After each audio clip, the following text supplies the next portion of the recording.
Al Pacino, born Alfredo James Pacino on April 25, 1940, in East Harlem, New York, is a towering figure in Hollywood, an actor whose searing intensity, chameleon-like range, and unforgettable voice have made him a legend.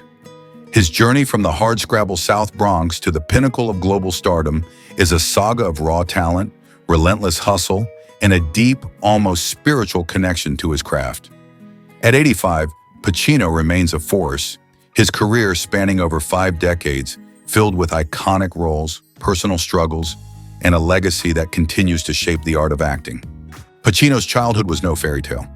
Raised in the South Bronx by his mother Rose and grandparents after his parents parted ways when he was just a toddler, he grew up in a world where money was tight and the streets were tougher. The Bronx was a crucible, a place that could break you or forge you, and for young Al, it did the latter. He found escape in the magic of movie theaters, where he'd sneak in, wide-eyed, soaking up the stories flickering on the screen. He'd mimic the actors he saw, practicing their lines in the mirror, his natural flair for performance already shining through. School, though, was a different story. He walked away as a teenager, defying his mother's hopes, driven by a burning need to act. To survive, he took whatever jobs he could, mailroom clerk, theater usher, janitor, while chasing his dream in the gritty, pulsating theater scene of New York City. The stage was where Pacino found his voice.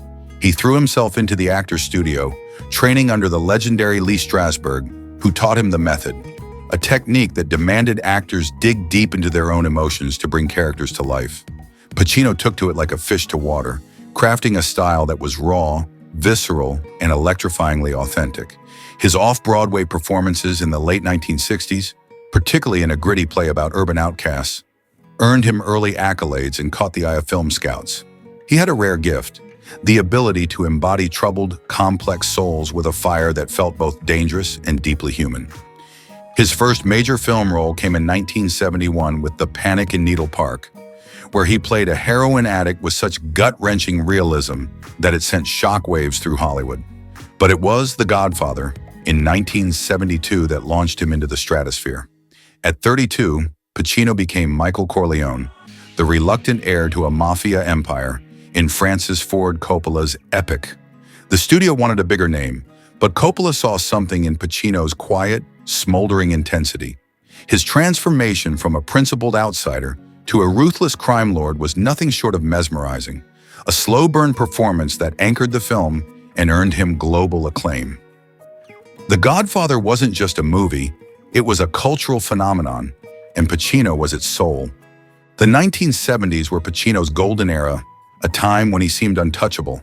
In Serpico, he played a real-life cop exposing corruption, his performance a blaze of righteous anger and paranoia. The Godfather Part 2 brought him back as Michael Corleone, now a tragic figure consumed by power, his icy glares and hollow silences as powerful as any dialogue.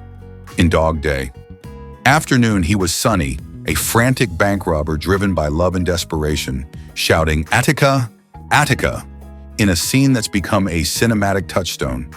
Each role showcased his versatility, explosive one moment, achingly vulnerable the next, always magnetic.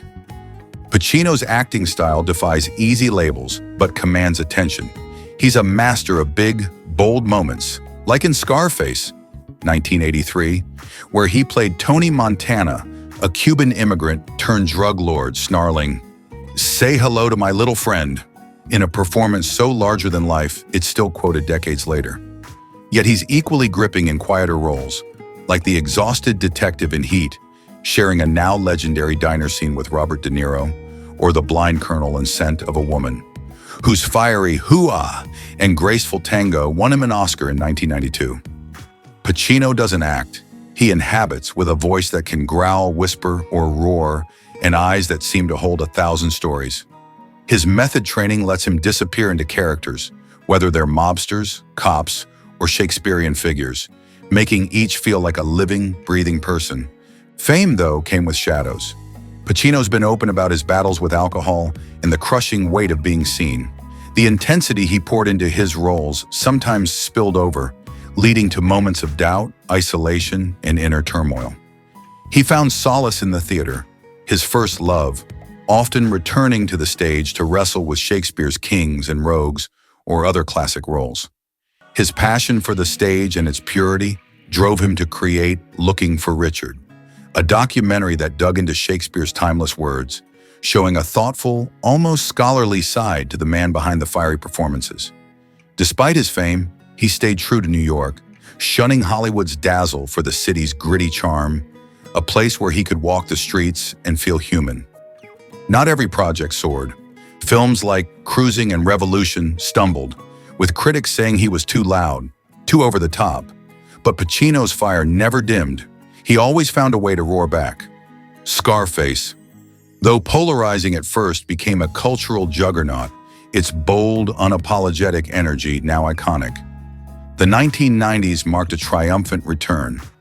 Scent of a Woman brought him that long-awaited Oscar, his performance a perfect blend of bombast and heart.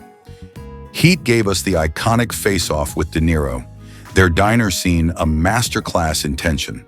The Devil's Advocate let him sink his teeth into a devilish role, playing a lawyer with wicked charm. And later in The Irishman, 2019, he proved he could still command the screen, reuniting with Scorsese and De Niro in a sweeping, soulful crime saga.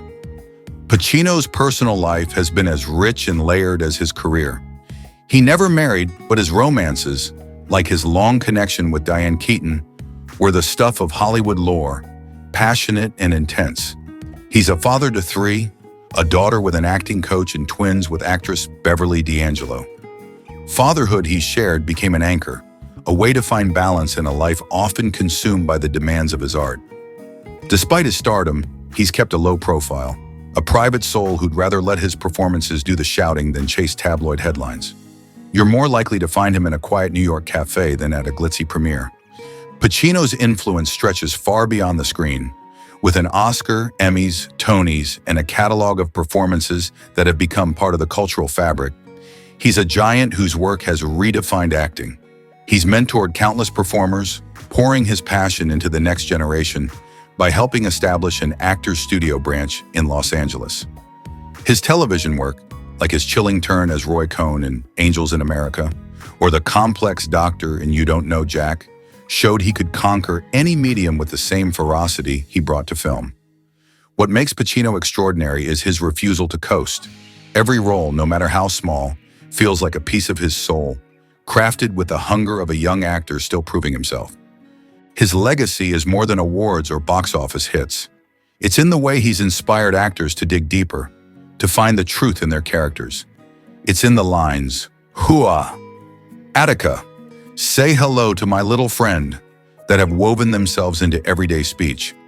It's in the way he can make you feel the weight of a mobster's guilt, a cop's exhaustion, or a blind man's defiance, all with a glance or a growl. Pacino's ability to slip into any role, from villain to hero to something achingly human, has set a standard that aspiring artists chase. At 85, he's still at it, still creating, still burning with the same restless energy that lit up those Bronx stages long ago. Al Pacino isn't just an actor.